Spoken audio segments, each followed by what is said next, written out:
med det her. Ja, fordi der er sådan, jeg hader det teknik. Altså. Jeg hader det. Jeg har fået den flotteste hjælp af Mika. Ja. Men den er på nu, kan jeg høre. Jeg skal ikke gøre noget andet end putte den i lommen. Jeg har tændt den. Jeg skal bare lige vide, om du taler, om den er for høj. Skal Mika lige dæmpe? Mika? Prøv lige, vi skal lige prøve at se, om den er for høj. Hallo, hallo? Hallo, hallo? Nej, endelig ikke højere. Nej, hvis den skal noget, så skal den. Prøv lige at spørge til. Ja, jeg taler normalt nu. Jeg taler sådan nogenlunde normalt. Er det godt? Kan I høre mig? Can you hear me?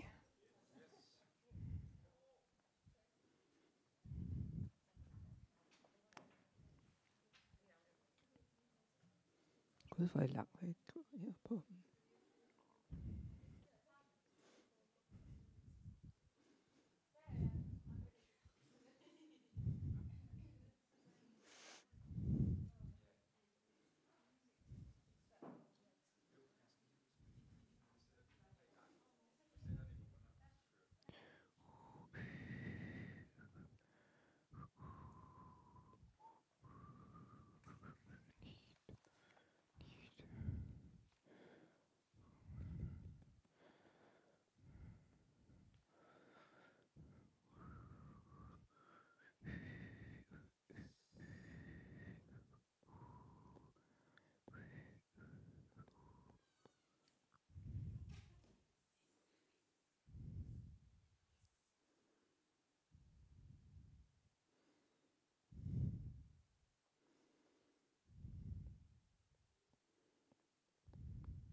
Welcome to my second lecture, and I'm so happy to tell about inspiration.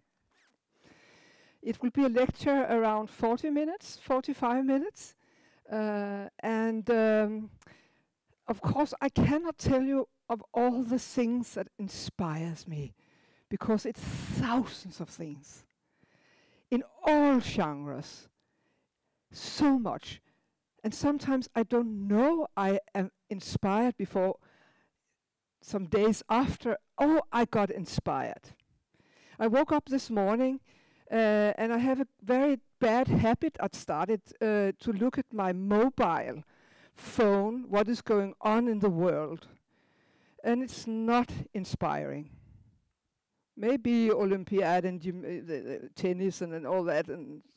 But the world is not inspiring. And I'm going to talk about inspiration. What do I do? And then I got a vision. No, I thought, Bertolt Brecht, the great poet, fantastic poet, who is always a comfort for me when I look at the world.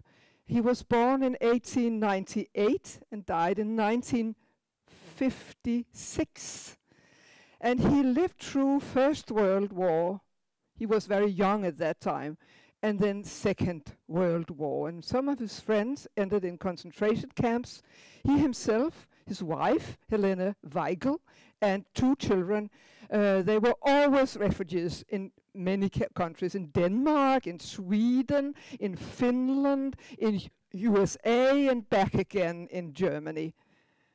And I thought, oh, Bertolt, kannst du mich helfen?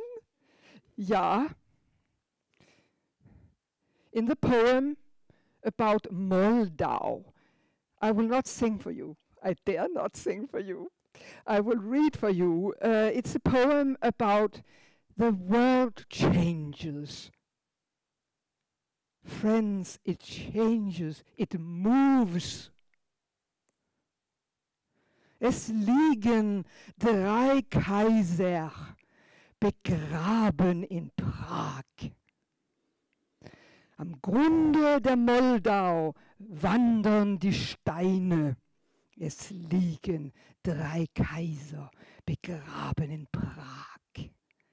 Der Große bleibt groß nicht und klein nicht das Kleine.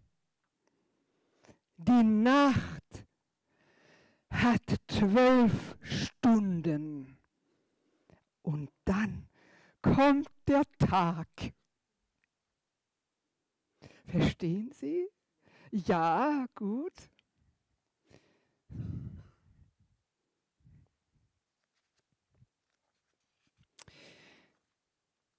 The word inspiration. Inspirare. It means to blow spirit into you.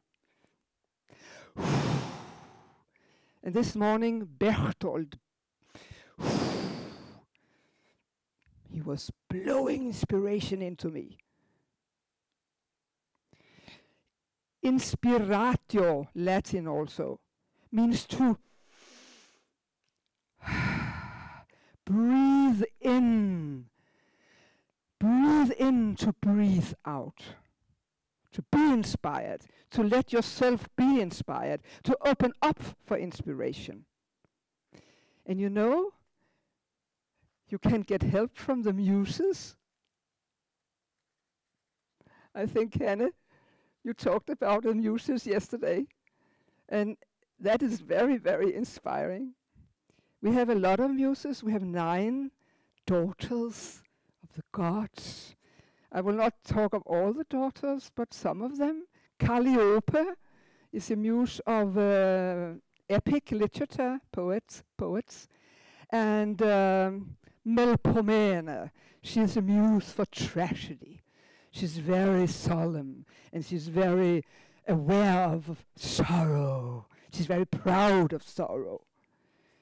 And we have Thalia, who's a muse for comedy and plays, and Polyhymnia, she's muse for singing, and inspiration also, pantomime also, dancing. And who's the mother of a muse? Who's the father of a muse? Zeus?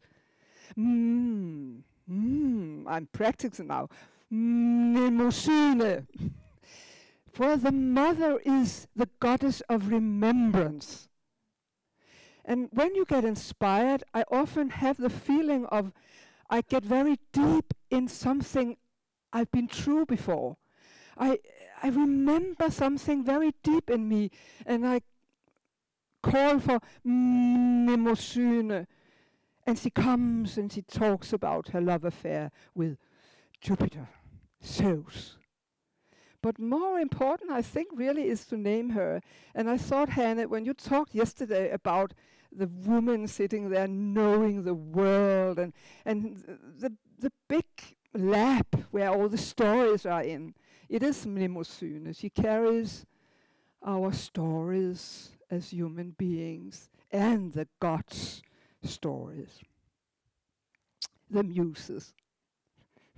I call for the muses. Maybe they will come and they will blow inspiration in me.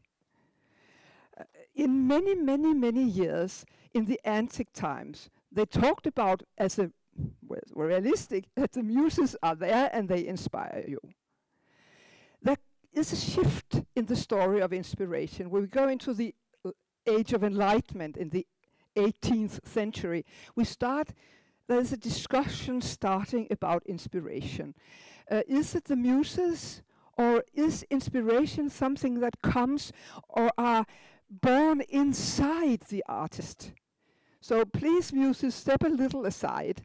And now we're talking about that we have the inspiration in us.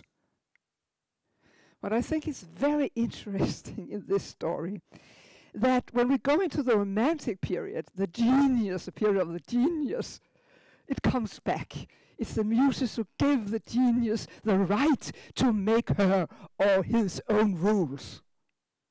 So it's at the same time we have a respect for the muses in the Romantic period, and we have a kind of freedom from them.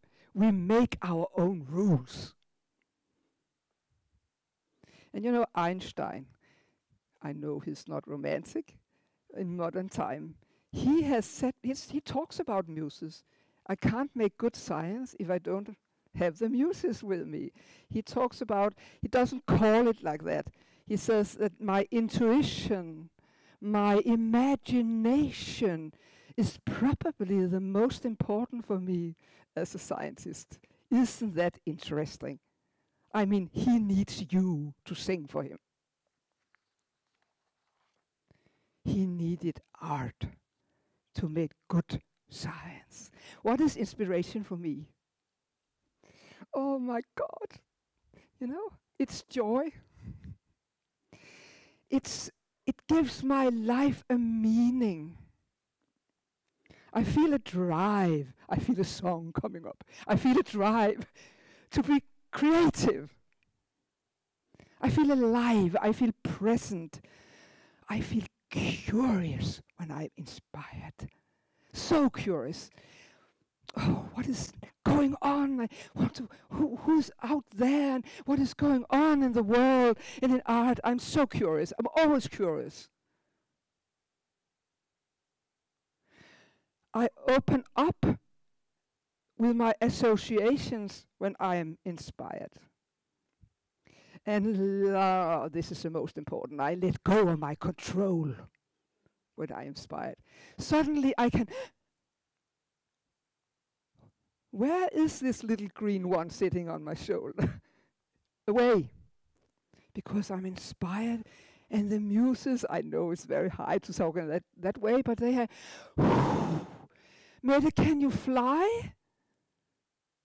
Yes, you can. Listen to that Schubert lied. Of course you can fly when you hear it. Even if it's about death. It's always exciting to make a lecture about inspiration, because is it an inspiration to listen to? So I go around and I'm so inspired, the audience like that. It's the same when you make a lecture about laughter. It's the most funny thing. I've been to lectures about laughter and can be, you know. So let's see how it goes. My mother, Mette's mother, she had a kitchen. It was a red kitchen. Everything in that kitchen was red. It was not a big kitchen. She had a big apartment, 7 rooms. But every time she had visitors, they went to her little kitchen and sat there. And she couldn't nearly be there herself because she had so many books on the table. Our mother had 40,000 books. And she said to me, Mette, there's always room for a book. And I said, will you please don't talk? I can't have it. Yeah, you can have it under the bed. You can, everything, you can have it. There's always room for a book. And she opened up her lovely kitchen, and there came editors, poets, musicians. So many people came there. And still, when in my imagination, I sit down with her. She died in 2015, but I get a little moved now because I'm with her in her red kitchen, like a heart beating there. And I think she has given so much to Mette and I about inspiration, really. So that's it. We also have a father. And he was a great bass singer, Finnish, and sang all over the world. Of course, he's just a great inspiration. I will not play anything today because you can go on the net and hear our father. There's a lot of music, a lot of singing, and a lot of lead singing, for example. He was also a very great opera singer, great actor. And I had a lot of discussions with him about scenography and acting and so on. And It's even now it's hard for me to listen to my father because I get so moved. But still, it inspires for me because he always had this knowledge of the text, as you talked about, Hanne, yesterday also. He was so inspired by texts, also by philosophy. He knew a lot of philosophy also. But the text, and he was reading texts and reading and finding how is the composer going to the text and how can I, as an artist, go to the text and the pianist can go to the text. He had fantastic cooperation with great pianists and talked always with the greatest respect of his pianists.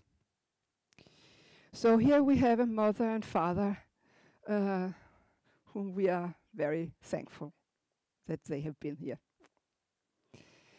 Now I'm going to talk to you about art. It is also art, of course, but paintings. One day my husband, who was a dramatist and he was also a great director, was one of Danish theatre's greatest, really, he came into me. I remember still. Hadn't waken up yet. He came, Mette, we have to go to London. No, we can't go to London. I have a job at the theatre school. So you have to cancel. We got to go to London. And we did.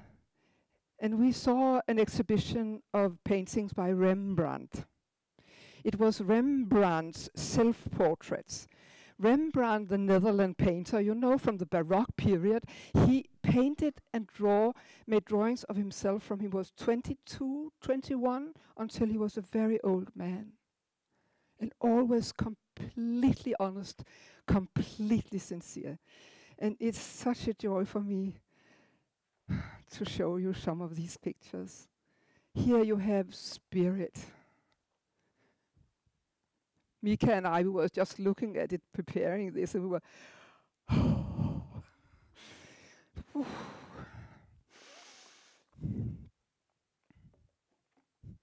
technique.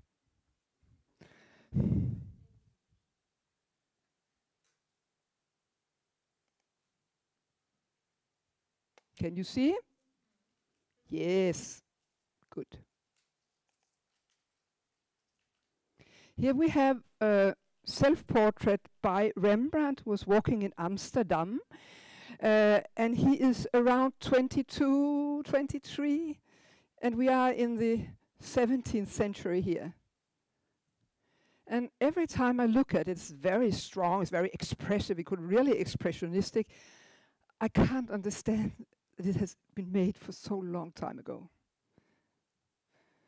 I can't, and the technique in this painting and the drawing, and his really looking without sentimentality on himself the whole life through. The last picture he makes, I haven't got it here, but he waves out to us and say, bye-bye. Maybe you remember me.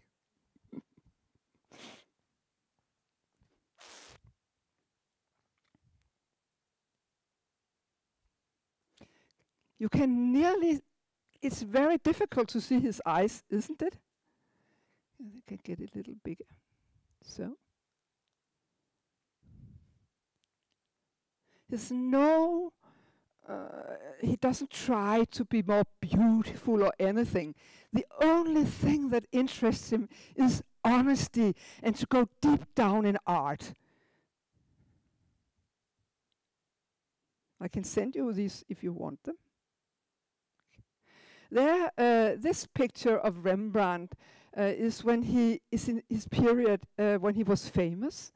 Many people ordered paintings from him, and he's rich and he's famous. But then he says to himself, maybe that is not the way I want to paint. I want to paint what I want to paint. And then all his customers leave him. I think he has a strange look out. A little, are you there? Are you singers from Nordic Song Festival? Are you working honest with your things? With your music? Mhm. You know what I told him? I told him, yes, they are. They are fantastic students, and we get so inspired by all of them. Here is in the late period of his life. He has lost a son, Titus, and it was devastating for him. He never got over it.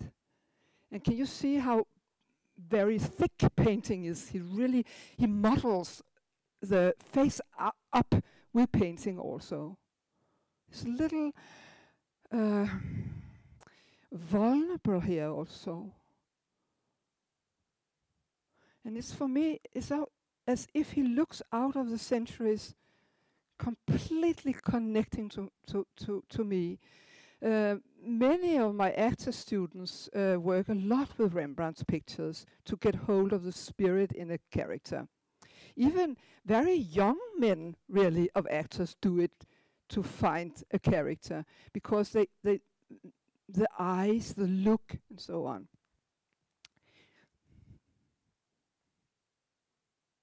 Yeah.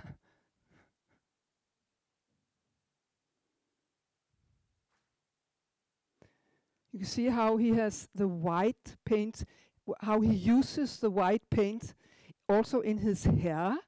So you can see when his... Here is his second wife, Hendrike, who's a very, very lovely woman. And you can see he got some money because he's dressed her in fur coat. It looks like mink, really.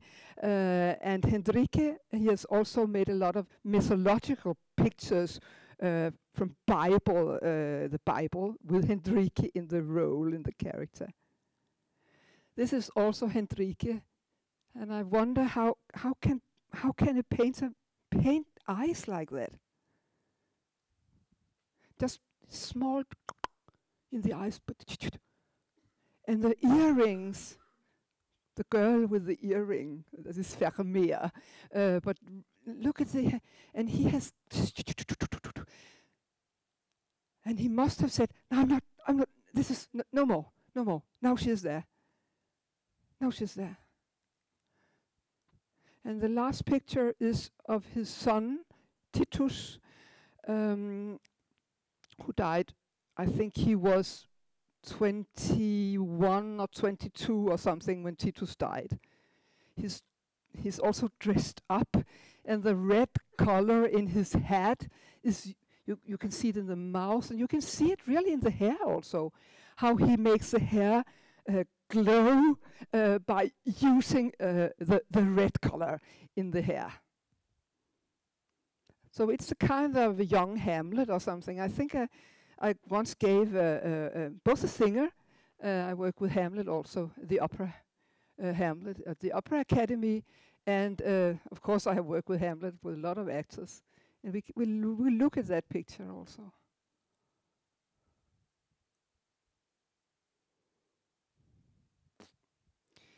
So we went there to London, and we went around and were crying really. And my husband went home and wrote a new play. It was not a new play about Rembrandt. He wrote a play about Van Gogh, but I think he got so inspired by seeing these things that he wrote a play about Van Gogh. Okay, let's see here. Well, what about theater? I love theater, of course I do. I worked with it my whole life. I love when I can sense that an ensemble doing an opera or a play, they have talked together about the idea of the play. And why are we doing this play? Why are we doing it? Oh, we will become famous when we do it. Away with that. What do we want to tell? What is the theme in it? And the whole ensemble getting together, telling the story and take responsibility for the story. When I sense that, I get so happy. Happy. So now I'm going to show you some pictures from... Yeah, it was 1990. 1990. I was invited by the theatre school to Paris with second-year students, and we went outside Paris to a theatre called Théâtre du Soleil.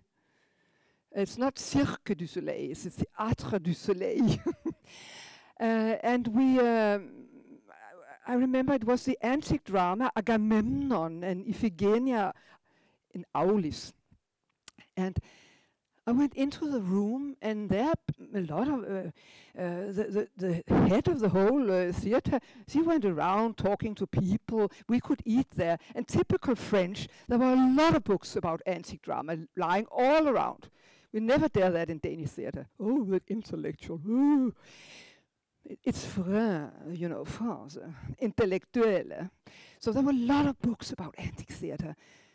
And I sat down, and I knew a lot about antique theatre, of course, with my students, and then I got a shock. Really.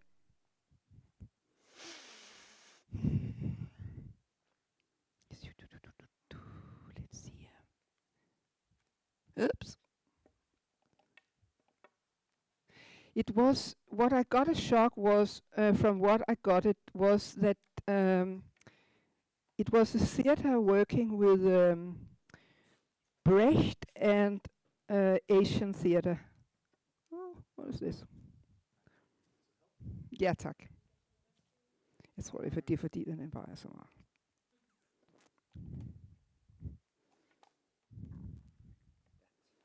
Sådan. Thank you. Skal jeg lige finde tilbage til den her? Okay. Så.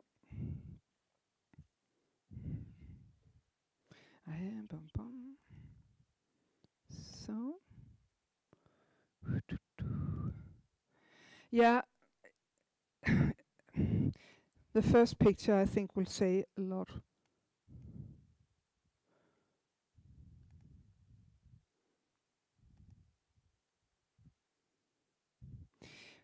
It started with a choir coming, running towards me. 15 women with a choir leader. And the choir leader, this was the choir leader, she jumped, I think she's still in the air, she jumped up and her ponytail was like this.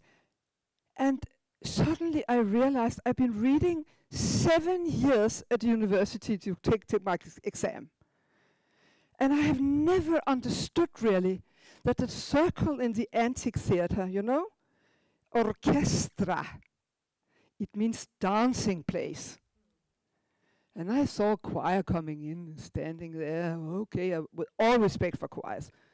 And suddenly I saw this choir coming, and there they were, ready to start.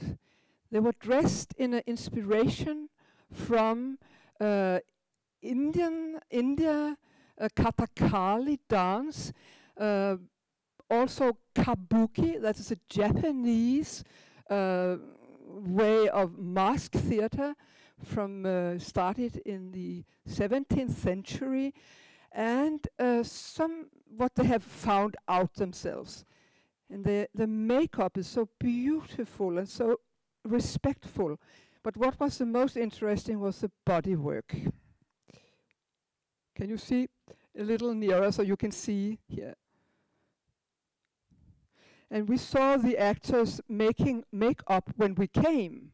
So it was a period of coming into the part, making the makeup. This is, it really have to explain. This is Agamemnon, the king of the Greek king that goes to Troia to fetch the beautiful Helena back. And he is inspired, his mask is inspired by Peking opera, the Chinese form of theatre. And he put things in his eyes. I always have said to my actor students, you must never experiment with that. But he dripped small things in his eyes, so they were red. And he's in agony because he has this problem. Shall I give my daughter to Artemis to get storm so I can go to Troy? And he sacrifices his daughter Iphigenia to the goddess Artemis. You won't believe it, this man was so sexy. And I was in my younger days. So in the intermission, all my young students, I said, where are they going? And they were all away. They were so backstage. Yeah, we have to study backstage. They said, we are students of acting. And I said, well, I'm a pedagogue. I also have to study backstage. So we ran there. And I think what was so fantastic was that this actor was grounded in the stage. When he sat down, he really sat down. He owned the room. He was really there. You can see here is a Cassandra. Cassandra is a girl that can foresee, she can look into the future. It's a little Haugtussa theme. And the Cassandra was, she knows that she's going to be murdered. So she can see her own murder. And what the actress did, that she danced herself into death. I remember this white costume. I never seen such body work, never in my life. As she danced and more, she danced and then she was ready to go. With the subtext, it was very Stanislavskian in many ways also. So it was body and soul, both. Here's one of the storytellers. Can you see? He also sits in a good way. Can you see? But you can only sit there if you know why you're sitting there. What you are telling. How long you are going to sit there. What you mean for the story. Or else you cannot sit there. Even you have done thousands of body exercises. You've got to know why you are sitting there. This is a choir. It's from a photo book, therefore it's like that. This is Archelos and Clytemnestra, the queen, the Greek queen, that ends up murdering her husband Agamemnon. She was a Greek actress, very deep voice, very, very like this. This is also, it's not a flute player, it's an actor marking a flute, of course. There was a great orchestra. No, there was one man using 10 instruments, I think, playing all these instruments, especially, I thought of that, Hanne, when you talked yesterday about it, especially drums. Drums were the absolute most important in that whole play. And he played the drums and he varied them and he was with the actors all the time. And they were speaking together. I understood that the Greek theater was not only talk, it was also music. So the musicians came in with the choir always in Greece. And this is the last picture from this performance. What I thought was so beautiful is after she has murdered, this is Clytemnestra, she has murdered her husband. And after she has murdered her husband, she enjoys murdering her husband. It's wonderful. She talks 2 pages about how wonderful it is to murder a husband. It's so scary and it's so fantastic. It's not, can you see how beautiful it is? Painted on her face like marble. So very, very, very refined and not vulgar in any way. And this hand just so fine. The actors there, they worked a lot with energy going from their hand out in the room. And you see often that when people work on stage, I do it myself, so it's not, that you stop your energy by doing this. These actors, they had this feeling of energy goes and it goes round and it goes out in the room and it goes out round the person. So good theater, you can learn so much by seeing also plays. So please go and look at good acting also. You can see it in the opera, of course, and you can see it at the playhouses. I have the privilege to work both with singers, as you know, and actors, and for me there's no difference. Same things. Yes.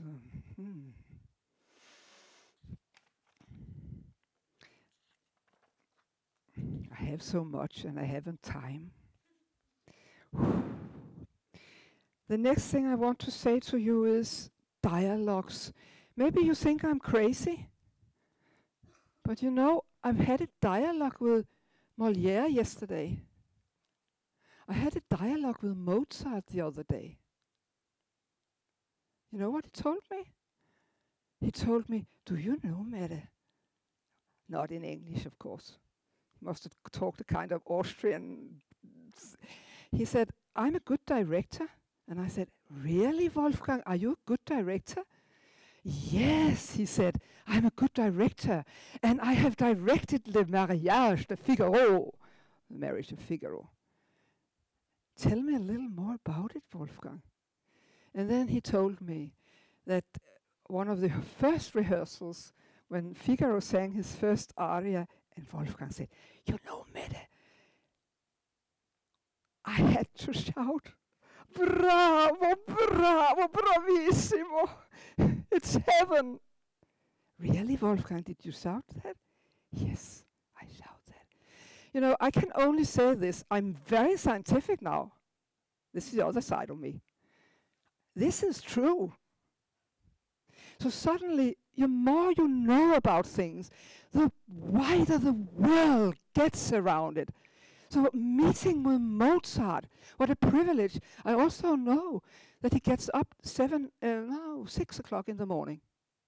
He gets up 6 o'clock, he works the whole thing to the afternoon, then he goes a little out, and then he works at the night again. Do you think he was tired? Somehow he knew, I have to work now. I'm not here so long. Somehow I sense it. I also talked to him the other day because I'm making a project about women in Mozart's operas. And he said, you know something? My mother,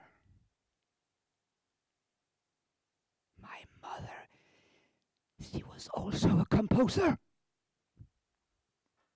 It's not only Leopold, my father, it's also my mother. It's new scientific thing that the scientists that something looks like that his mother, Anna Maria, was also, she's not a big composer or something, but he has this knowledge of music.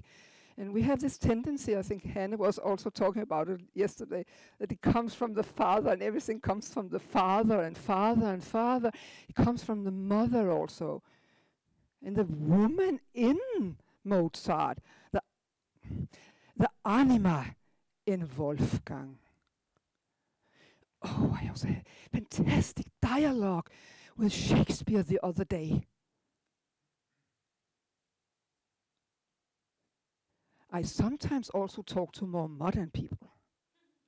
Just that you know it. So I'm not living in the past. I talk with very modern people because when you work at the theater school, you really, really have to work with post-dramatic plays. And sometimes I am gray-haired now, but one of the reasons I'm gray-haired is that I have to work with so complicated plays sometimes, that I cannot even make a story what it is about. I can talk about the situations and so on, but what do I do then? What do you think what I do? I sit down and I say to the dramatist, even if he's not there, or she, sit down here and tell me. And they do. Because I'm like that. and I'm going to direct it, and you've got to tell me. And they tell me. So of course, when I talk so much about the past, it's because it's not the past for me. I think that Molière and Shakespeare are more modern than more modernity. That's why I talk in this way.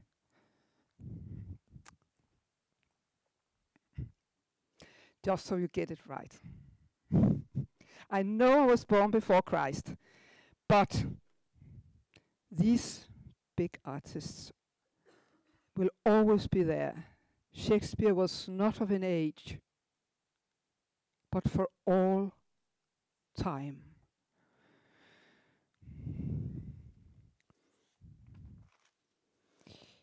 I have a guru.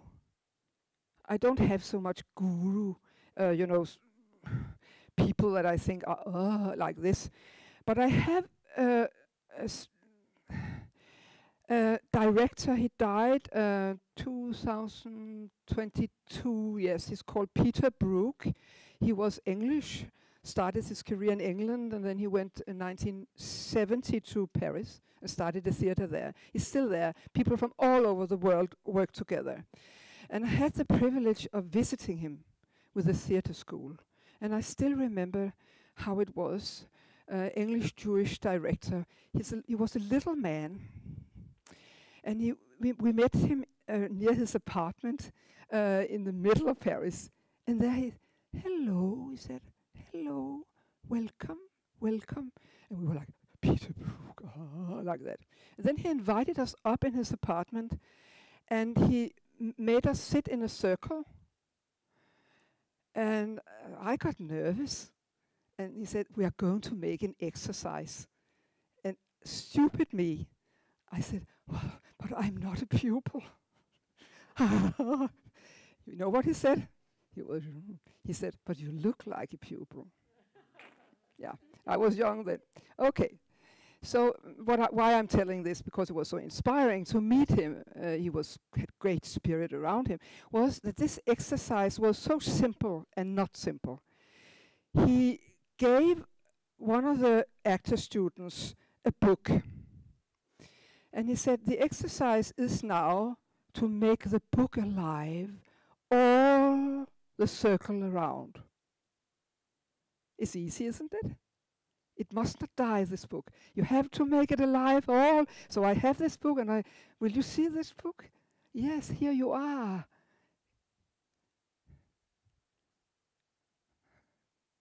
Ah.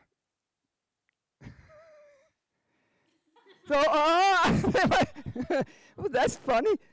Yeah. But the only thing you mustn't do, you mustn't throw it away. No, I said, yeah. No. But can you see, so small exercises can be so great. And when I came home, I thought, this man, he is a genius, he was a genius. I got to read his books. And the Empty Space is world-famous book. It's about Shakespeare mostly. The Open Door, Empty Space, The Open Door. It's always about room and space. I read it. I go with Open Door in my book. Open Door in my bag. I meet a Swedish director. We were very good friends, and he always said, do you still go around with the open door in your bag? I said, yes, Thomas, ja, det gør jeg. Og så sagde han, look. And he always does. And I will make you a literature list, because I really think you should read. He's very musical. He's very good, was very good at piano playing also. Thought about being a musician. So for him, the rhythm, the music, the rhythm, of course, music, the whole spiritual room of music, body work, that is important for him, the body work. Yes, Mette Borg.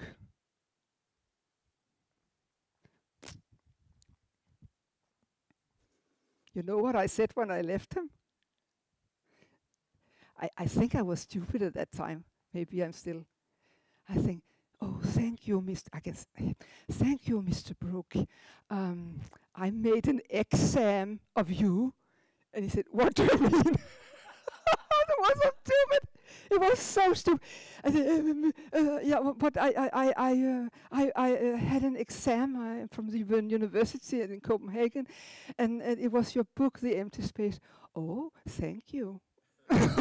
Some of that was going, but it's great to have been inspired by such things and meet the people in reality, not only as a vision. So like this.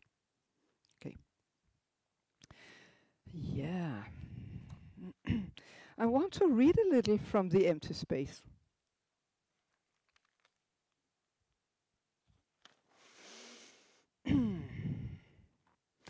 The absence of scenery, says Peter Brook, in the Elizabethan theatre was one of its greatest freedom.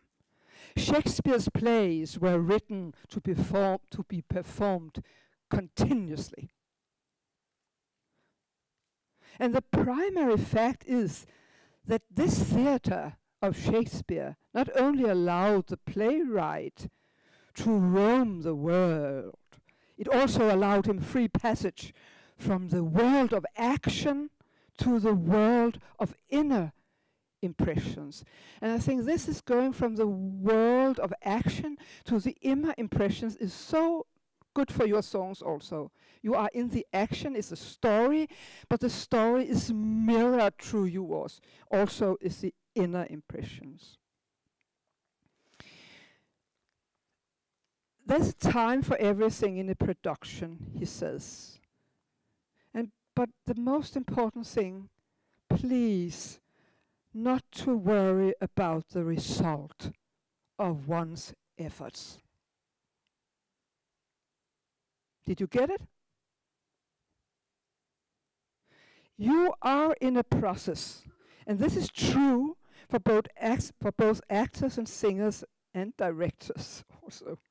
There is a place for discussion, for research, for study of history and documents.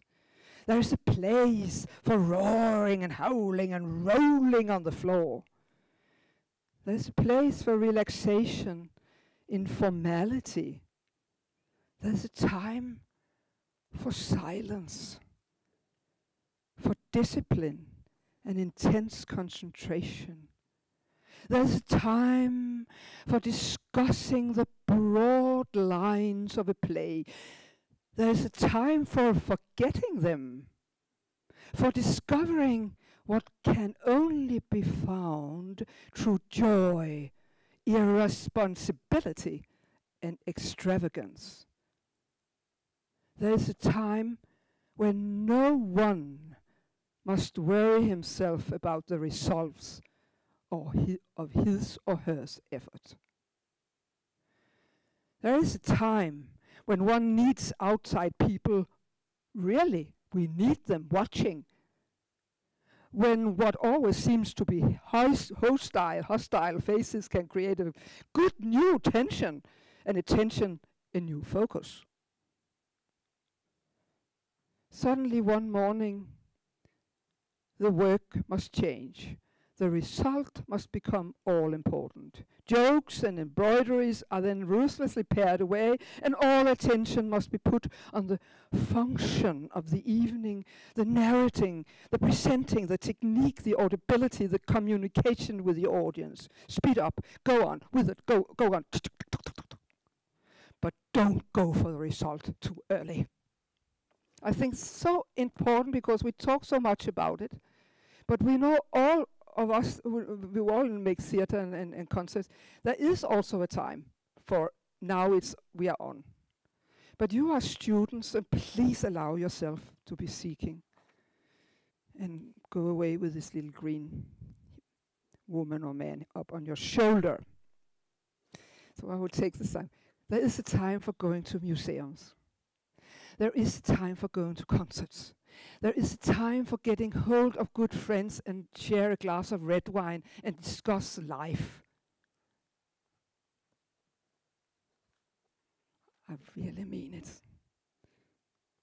And remember also that inspiration comes from working, because there can be a little tendency, oh, I got to be inspired today, or else I cannot work.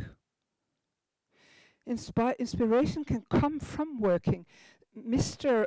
August Strindberg, he went up 8 o'clock, sat at his table 9 o'clock, worked from 9 to 12, had some lunch, worked again from 1 to 4 o'clock, 5 o'clock, and in the evening he invited his brother up to play concerts for him, because his brother was a musician.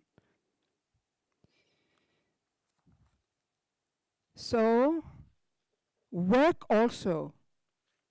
And I think I must say something here. I am very impressed on how you work. Very, very impressed, because seldom have we sensed so much working in the rooms, and it's very inspiring. I can breathe in, so I can breathe out. You know me a little now. I don't think you know me absolutely, but you know me a little, so I have made a little poem for you about inspiration. The breath of gods, the breath of muses, that's what inspiration uses. Also, angels can inspire, breathing music as God's choir. But as time goes by, new thinking made the inspiration linking to the artist's very own world of being, known, unknown. And modernity discuss, is it muses or is it us? Never mind. I get inspired from what deep down is required, both from paintings and from Brokig, loving every single book. Rembrandt left us the most true pictures of himself and you. And the landscape of grotesque I admire on my desk. That is Hieronymus Bosch, who dared to paint men and women, even saint, in a way that they became fools both day and night along. But what I really love is meeting very often and repeating with the masters and reflect what they did. And I have met with Mozart, I have met with Britain and discussed the work they've written. Also, Shakespeare on the globe, and the actors who would cope both with comedy and laughter and the tragedy's disaster. Let the muses in, enjoy. This is your artistic toy. Let them breathe their inspiration and let go. No hesitation.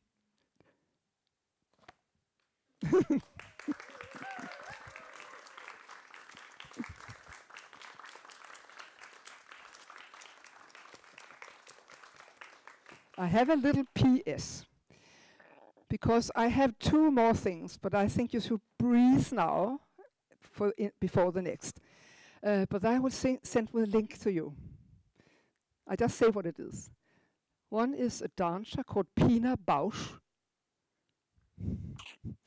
It's the shortest love scene ever made in a ballet. It takes 1.5 hours. It tells everything about lost love. And the other is